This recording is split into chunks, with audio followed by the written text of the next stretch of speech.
खेड शहराला सातत्यानं मोठ्या पुराचा फटका बसतोय। 2005, 2016, 2021 आणि आता 2024 सातत्यानं या खेड शहरामध्ये व्यापारी पेठेमध्ये पाणी येतं आणि आमच्या व्यापारी बंधूंचं आणि नागरिकांचं नुकसान होतं।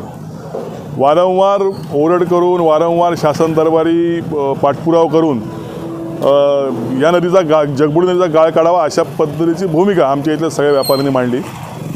इथल्या आमदारांनी प्रयत्न करून 2 कोटी रुपये आणले आणि ह्या गाळ काढायला सुरुवात झाली।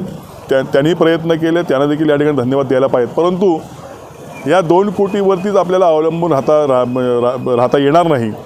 हा गाळ प्रचंड मोठ्या प्रमाणात आहे, त्यामुळे स्वयंसेवी संस्था असतील किंवा स्वतःहून कोण जर गाळ काढणारा व्यक्ती असतील तर अशा लोकांना परवानगी देऊन इथला गाळ त्यांनी स्वतःहून जर काढून नेला तर शासनाचा खर्च होणार नाही आणि म्हणून हा संपूर्ण गाळ निघून जावा। जसं चिपळूणला गाळ संपूर्णपणे काढला गेला, महाडला काढला गेला, तसा खेडचा हा गाळ काढला गेला नाही।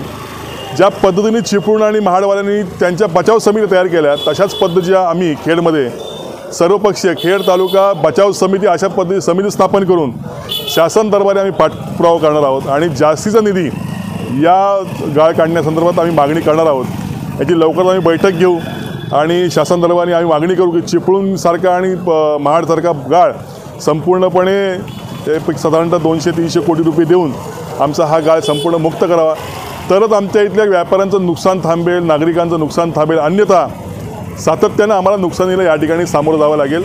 मला विनंती आहे की या ठिकाणी प्रशासनाला ही दखल घ्यावी। आमच्या व्यापाऱ्यांचा एक दबावगट आम्ही या ठिकाणी तयार करू, आम्ही निवेदन देऊ, आम्ही आम्ही उपोषणाला बसू।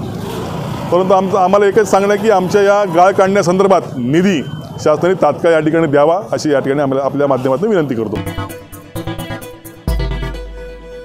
टाइम्स डिजिटलला लाईक करा, सबस्क्राईब करा, शेअर करा आणि बेल आयकॉन दाबायला विसरू नका।